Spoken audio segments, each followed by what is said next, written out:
on nous demande de démontrer que la limite en 0 plus vaut moins l'infini. Donc ici, limite f de x, quand x tend vers 0 plus, égale la limite de racine carrée de x moins 1 sur x moins 1, quand x tend vers 0 plus, égale. Bon, ça c'est une notation abusive. Donc, c'est moins 1, on remplace x par 0, mais 0 comme 0 plus. Bon, on sait que tout nombre non nul divisé par 0, c'est l'infini. Et on va avoir moins fois plus, ça fait moins. Donc, c'est égal à moins l'infini. La limite f de x quand x tend vers plus l'infini. Bon, il est clair qu'on a limite de 2 racines carrées de x en plus l'infini, c'est plus l'infini. Et la limite de 1 sur x moins 1 sur x en plus l'infini égale 0. Donc,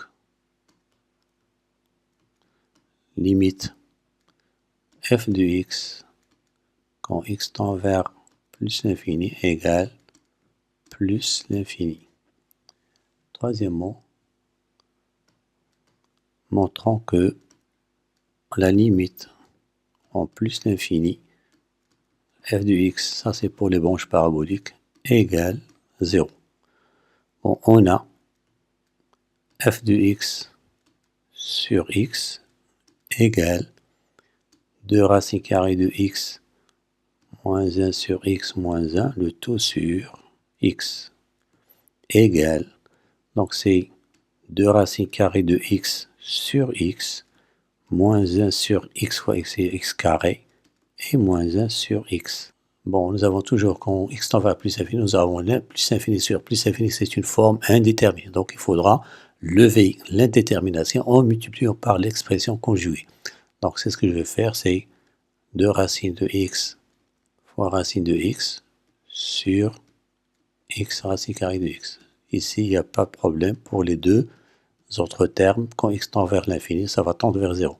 Donc, égale racine carrée de x fois racine carrée de c, racine de x au carré, donc ça fait x, sur racine carrée de x, moins 1 sur x carré, moins 1 sur x. Ça, c'est f de x sur x. Donc, maintenant, on peut passer à la limite. Limite f de x sur x en plus l'infini. 2 sur l'infini, c'est 0. 1 sur l'infini, donc tous les termes tendent vers 0. Donc, ça fait 0. Pour l'interprétation graphique, CF admet une branche parabolique de direction l'axe des abscisses. Bon, pour vous rappeler de ça, rappelez-vous que quand le rapport tend vers 0 en plus infini, ça veut dire que c'est l'axe des abscisses, c'est x qui l'emporte. Or, x représente l'axe des abscisses. Il faut montrant que, quel que soit x positif, nous avons f' de x égale 1 sur racine carrée de x plus 1 sur x carré. Bon, il est clair que f est dérivable sur 0 plus l'infini comme somme de fonctions usuelles dérivables sur 0 plus l'infini. C'est normalement 2 racines carrées de x et 1 sur x et la fonction constante moins 1. Donc ce sont des fonctions qui sont déjà dérivables sur 0 plus l'infini. Et on a, quel que soit x positif, f' de x, c'est 2 racines carrées de x prime, moins 1 sur x prime, moins 1 prime. Or, on sait que racine de x prime, c'est 1 sur 2 racines de x. Donc, ça fait 2 sur 2 racines carrées de x. Bon, normalement, vous êtes censé connaître les formules de dérivation par cœur. Dérivée de 1 sur x, c'est moins 1 sur x carré. Donc, ça fait moins 1 sur x carré.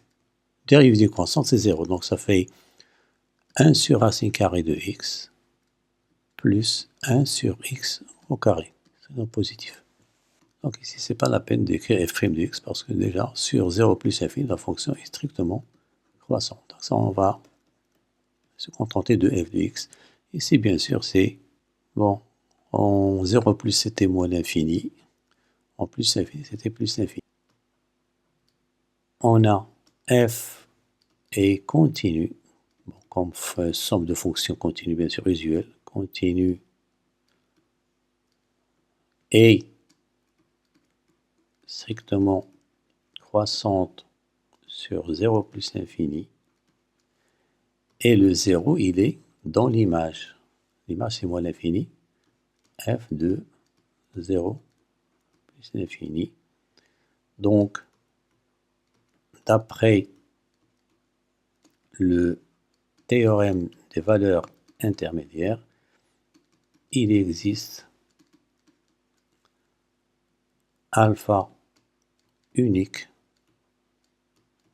dans l'intervalle 0 plus l'infini, tel que f de alpha égale 0.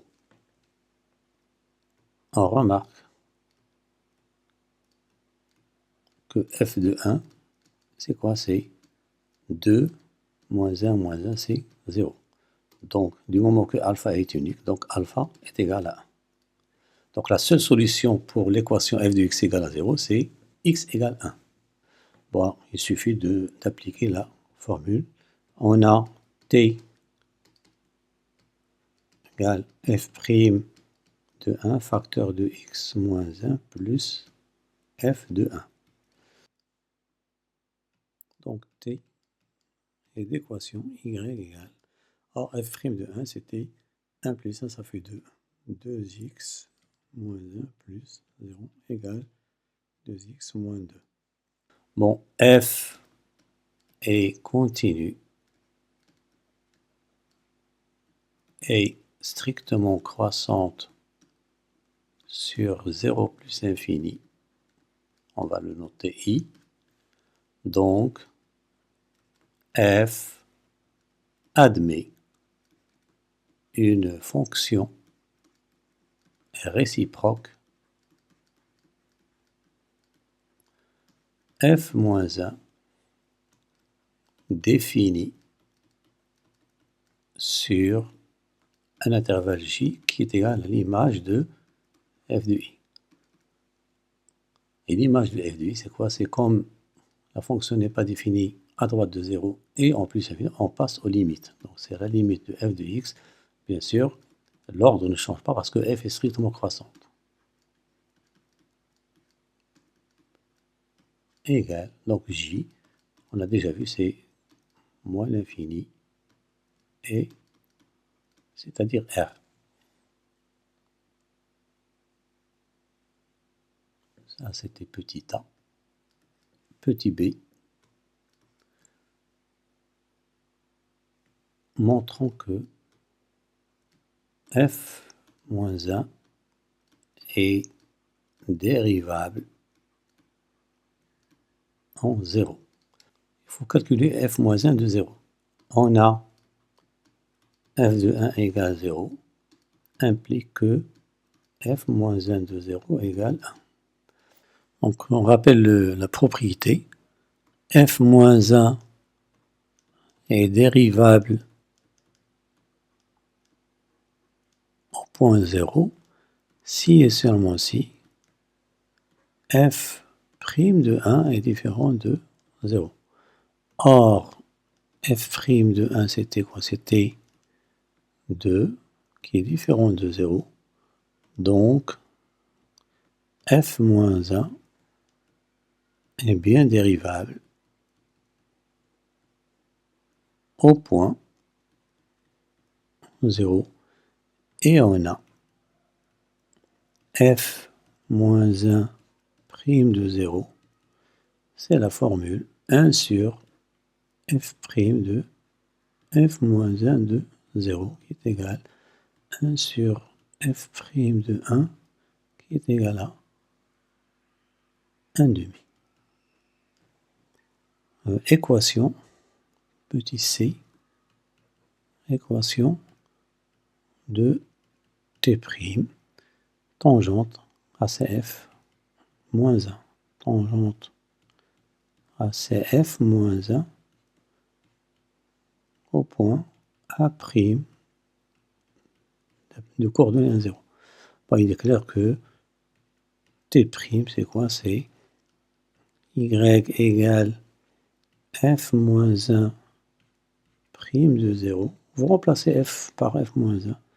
Facteur de X moins 0 plus F de 0.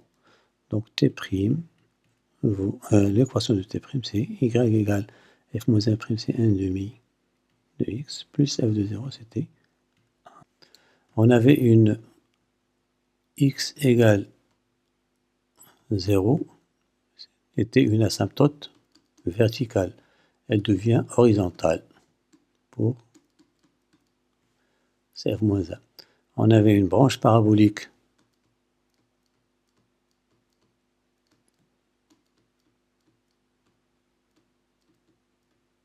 de direction d'axe des abscisses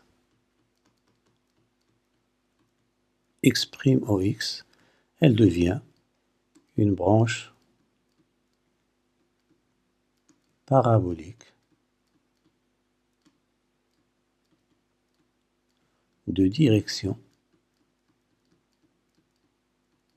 Y' au Y. Bon, le symétrique, bien sûr, non, c'est pas la peine, on va parler de ça. Voilà, donc ça c'est pour les branches paraboliques et les asymptotes. Neuvièmement, tracé de T', CF et CF moins 1. Bon, pour le tracé des courbes, commencez par tracer la tangente T. Bon, on avait F' de 1, on veut tracer la tangente au point A d'abscisse 1 et d'ordonnée 0. Donc on se place sur ce point-là, et puis on se déplace d'une unité à partir de ce point, à droite toujours, on se déplace toujours à droite, et puis on monte du nombre dérivé. Le nombre dérivé c'est 2 ici, donc on va monter de 2 unités. Et ça c'est, on joint ces deux points, celui-là et celui-là. Voilà, donc notre tangente, c'est ça. Ça, c'est la tangente au point A. Bon, pour la courbe, on a vu qu'elle est strictement croissante de moins l'infini jusqu'à plus l'infini. Nous avions une asymptote verticale d'équation x égale 0. Donc, elle vient de moins l'infini de l'asymptote verticale. Puis, elle est tangente ici, faites attention, elle est au-dessous de sa tangente. Et puis, nous avons vu qu'elle avait une branche parabolique de direction OX. Ça, c'est CF. Bon, pour T', la tangente T' au point A', bien sûr, c'est le symétrique de A par rapport à la première bisectrice. On avait F-1' prime de 0, c'était 1 demi. Donc, on va procéder de la même manière. On va se déplacer d'une unité à droite, comme ça. Et puis, on va monter de la moitié. La moitié, c'est ça. On va joindre ces deux points. Alors, CF-1 avait bien sûr une asymptote horizontale d'équation y égale 0.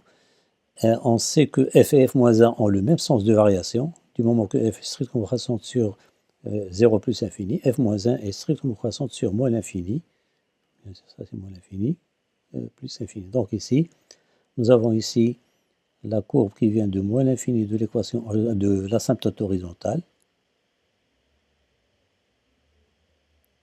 et elle va, c'est tangente, et puis nous avons une branche parabolique de direction OY. Voilà, donc ça c'est CF-1. Voilà, donc remarquez bien que CF-1 et CF sont symétriques par rapport à la première bisectrice.